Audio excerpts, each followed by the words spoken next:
آپ مظفر آباد سے ہیں، مظفر آباد کی سیاست کو سمجھتے ہیں، وہاں جناب آپ کے وزیر اعظم ممتاز راٹھور صاحب کہتے ہیں کہ میں عوام کی حمایت سے آیا ہوں،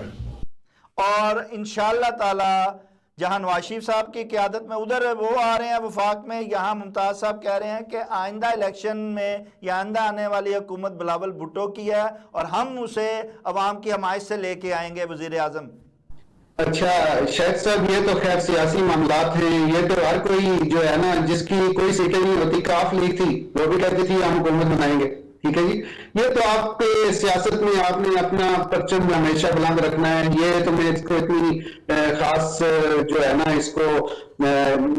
اس میں دلچسپی کا اظہار نہیں کرتا، اور نہ اس پہ یقین کرتا ہوں کہ کسی نے کہہ دیا جی کہ ہم بہت آئی، تو بھائی جب ٹائم آئے گا موقع آئے گا دیکھ لیں گا، میدان بھی حاضر ہیں، گھوڑے بھی حاضر ہے، سب کچھ دیکھ لیا جائے گا۔ لیکن بات یہ ہے کہ عوام جو ہے نا وہ دیکھے گی کہ کون ملک کے لیے اچھا ہے، کون آزاد کشمیر کے لیے اچھا ہے، کون پاکستان کے لیے اچھا ہے، اور کس کے وجہ سے جو ہے نا ملک میں بہتری آ رہی ہے، ملک کی صورتحال ٹھیک ہو رہی ہے، سلامتی کی صورتحال ٹھیک ہو رہی ہے اور خوشحالی آ رہی ہے، تو مجھے یقین ہے کہ عوام اسی کو ہی ووٹ دے گی اور وہی آ کے رہے گا۔ باقی جہاں تک ایک دفعہ پھر میں آپ کو بتا دوں جی جی کہ جو مائنس کرنے والی اور جو مفتی صاحب نے جو بات کی ہے جی، اگر کچھ عناصر یہ کہتے ہیں کہ ان کو سیاسی بات نہیں کرنی چاہیے تھی، تو میرے خیال سے انہوں نے سیاسی بات نہیں کی ہے،